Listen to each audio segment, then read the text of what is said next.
ഇതെന്താ സ്റ്റേഷനിലെ നമ്പറിൽ നിന്ന് തന്നെ കോള് വരുന്നത്? ഈ മേശക്കടിയിൽ നിന്നാണോ ശബ്ദം കേൾക്കുന്നത്? ഇവനെന്തിനാ ഇങ്ങോട്ട് വന്നേ? ഇവളാണല്ലേ ആ ഗേൾഫ്രണ്ട്. കോൺസ്റ്റബിളിനെ തന്നെ വളച്ചെടുത്തല്ലേ? കോൺസ്റ്റബിൾ ആണെങ്കിലും സുന്ദരിയായ ഒരു എസ് ഐ ആണെങ്കിലും അവരുടെ മനസ്സിലും സ്നേഹം ഉണ്ടാവില്ലേ? അല്ല, നിങ്ങൾ തമ്മിൽ എന്താണ് പ്രശ്നം? ഒന്നുമില്ല മേഡം. അവൻ ഫോൺ ചെയ്യുമ്പോ നീ എന്തിനാ എടുക്കാതിരിക്കുന്നേ? അത് ഈ പെണ്ണുങ്ങളെല്ലാം എന്താ ഇങ്ങനെയായി പോയെ? തെണ്ടികള്, ചെറ്റകള്, നുണ പറയുന്നവരൊക്കെ തേടി കണ്ടുപിടിച്ച് പ്രേമിക്കും. ഇനി മുതൽ പ്രേമിച്ച ചെറുക്കൻ ഫോൺ വിളിക്കുമ്പോ ഫോൺ എടുത്ത് സംസാരിക്കണം. മാഡം പോയി സംസാരിക്കേ. മാഡം എന്തിനാടാ ഇങ്ങോട്ട് വന്നേ? നീ എന്റെ മുറച്ചെറുക്കനായതുകൊണ്ട് ഇതെല്ലാം ക്ഷമിച്ചു തരുന്ന. എന്താ കനകെ സ്റ്റേഷനിൽ കയറി വരുന്ന ആളോട് ഇങ്ങനെ സംസാരിക്കുന്നത്? നീ കണ്ടോ ഇത്? നിന്റെ പേര് പച്ചകുത്തിരിക്കുക. ആരെങ്കിലും വെള്ള കളറിൽ പച്ച കുത്തോടാ? ജോലിക്ക് പോയി സമ്പാദിക്കണം എന്നുള്ളൊരു ചിന്തയെ നിനക്ക് വരില്ലേ? ഒരിക്കലും ഇല്ല. വീട്ടിൽ ഒരാൾ സമ്പാദിച്ചാൽ മതി. അതിന് നീ ജോലിക്ക് പോകുന്നില്ലേ? എന്തായാലും കാശ് വാങ്ങിക്കാതെ പോകത്തില്ല. അല്ല, അപ്പൊ കാശ് തരുന്നോ അതോ ഒന്നുകൂടെ എസ് ഐ പോയി കണ്ട്? എന്താ കള്ളുടിക്കാനാ? എക്സലന്റ്. ഇതൊക്കെ കറക്റ്റ് ആയിട്ട് മനസ്സിലാവും. പക്ഷെ ഒരു കേസ് പോലും തെളിയിച്ചിട്ടില്ല. 500 രൂപ തരുന്നതിന് ഇത്രയും ബിൽഡപ്പാ. ഇത് നീ സമ്പാദിച്ച എങ്ങനെയാണെന്നറിയാം. കൈക്കൂലിയല്ലേ? എല്ലാ വൈൻ ഷോപ്പിന്റെ മുമ്പിൽ പോയി നിന്നിട്ട് കുടിച്ചിട്ട് വരുന്നവരെ ഡ്രങ്ക് ആൻഡ് ഡ്രൈവിന് പിടിക്കും. ഈ കാശൊക്കെ കുടുംബത്തിൽ ചെലവാക്കാൻ പാടില്ല. വെള്ളം അടിച്ച് ചെലവാക്കി കളയാം. ഇങ്ങനെയാണ് ഇവന്റെ ഓരോ ദിവസവും സന്തോഷത്തിൽ മുന്നോട്ട് പോകുന്നത്. ഇങ്ങനെ സന്തോഷത്തോടെ മുന്നോട്ട് പോകുന്ന ഇവന്റെ ജീവിതത്തിൽ സച്ചിൻ ടെണ്ടുൽക്കർ 90കൾ മുതൽ സെഞ്ചുറി അടിക്കാൻ എന്തുമാത്രം ബുദ്ധിമുട്ടുകൾ അനുഭവിക്കോ അതുപോലെയുള്ള 2 ബുദ്ധിമുട്ടുകൾ വരാൻ പോവാ.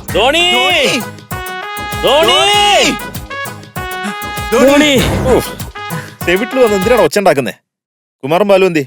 അവര് ഹോസ്പിറ്റലിൽ കിടക്കാടാ. കണ്ണി കണ്ട സ്ഥലത്ത് നിന്നൊക്കെ പൊറോട്ടയും കുത്തിക്കയറ്റി ആശുപത്രി പോയി കിടക്കവന്മാര്. കാര്യം അവന് വേറൊരു നല്ലതാ.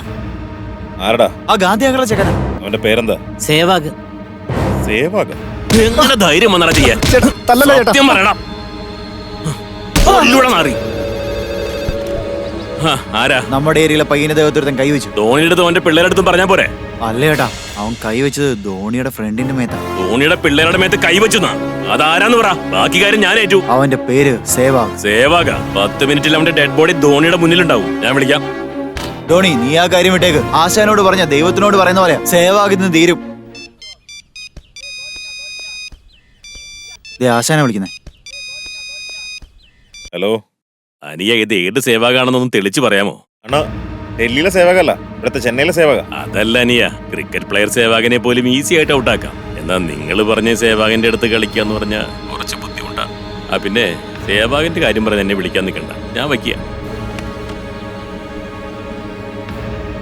ഞാൻ ധോണി, അവൻ സേവാഗ്. ആരവൻ?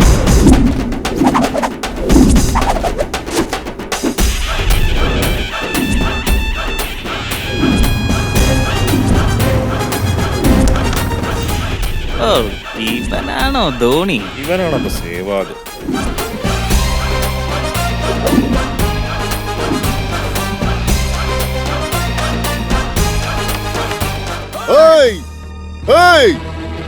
പ്രശ്നം ഉണ്ടാക്കണ്ട. വെറുതെ ഇരിക്കണ സേവാഗ്. നിനക്കറിയില്ല എന്റെ വീട്ടിൽ വെള്ളം കൊണ്ടുവന്നിട്ട് ഒരാഴ്ചയായി.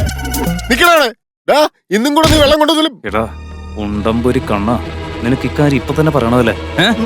എപ്പ എന്ത് സംസാരിക്കണമെന്ന് അറിയില്ല. നീ എന്തിനാണ് എന്റെ ഫ്രണ്ട് കുമാറിനെ അടിച്ചേ? കാശ് കിട്ടിയാ നിന്റെ ഫ്രണ്ട്സിനെ എന്നല്ല, എന്റെ ഫ്രണ്ട്സിനെ തന്നെ ഞാൻ അടിക്കും. മാത്രമല്ല, കുമാർ ഞങ്ങളുടെ ഏരിയയിലെ പെങ്കൊച്ചിന് ലെറ്റർ കൊടുത്തു. നിന്റെ ഏരിയയിൽ നിന്നല്ല, അവൻ എവിടെ വേണേ കൊണ്ട് ലെറ്റർ കൊടുക്കും. കാരണം അവന്റെ അച്ഛൻ പോസ്റ്റ്മാനാ. അന്ന് അയാൾക്ക് വൈറ്റ് വേന ആയതുകൊണ്ട് അവനാ ലെറ്റേഴ്സ് കൊടുത്ത്. പോസ്റ്റ്മാനോ? മനസ്സിലായി. Technical fault. സോറി പറഞ്ഞ പോകുന്ന കരുതി. എന്നാ പിന്നെ ഓരോരുത്തർക്ക് ഓരോ സെറ്റ് പൂരി പറയട്ടെ. ഒന്ന് ക്ഷമിക്ക് സേവാഗേ, ഞാൻ പിള്ളേരെ കൂട്ടിട്ട് വരാം. ഇനി ഇവിടെ നിൽക്കണ്ട, മുങ്ങിയേക്കാം. വേണ്ടടാ, നമുക്കൂടെ തല്ലേ ഉള്ളൂ. അച്ഛാനേ, 3 മണിക്ക് സ്കൂൾ വിടുന്നേ. എങ്ങനെ പിള്ളേരെ കൂട്ടിക്കൊണ്ട് വരണം?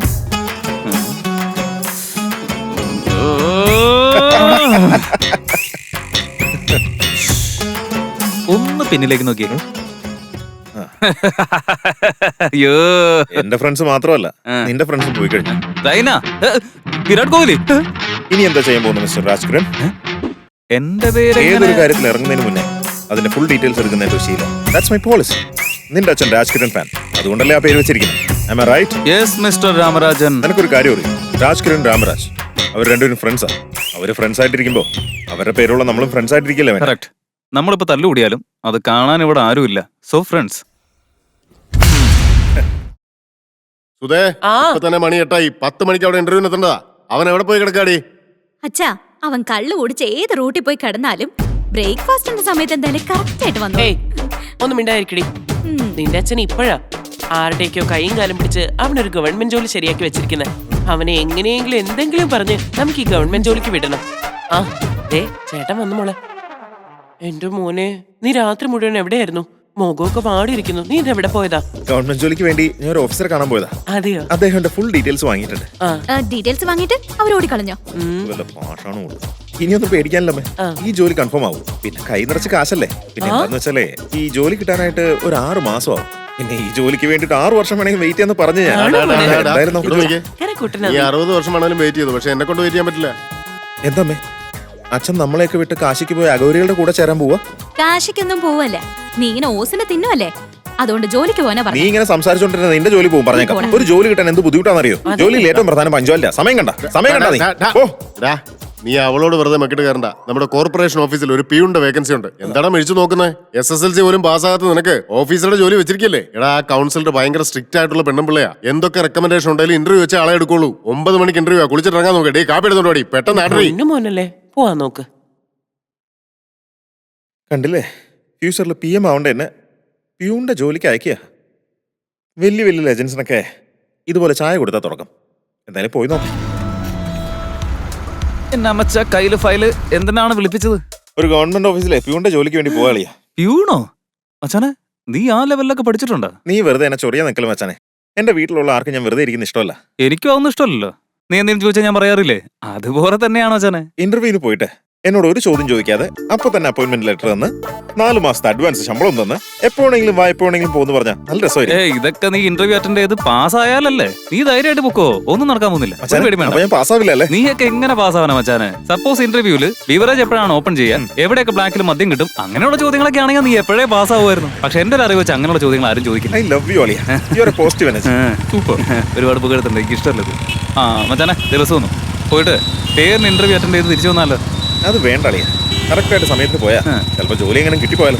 അതൊക്കെ പോവാന്നേ, അപ്പോഴല്ലേ പുറത്താക്കൂ. എന്ത് പ്ലാനാ മച്ചാനെ, ഒരു രക്ഷയില്ല.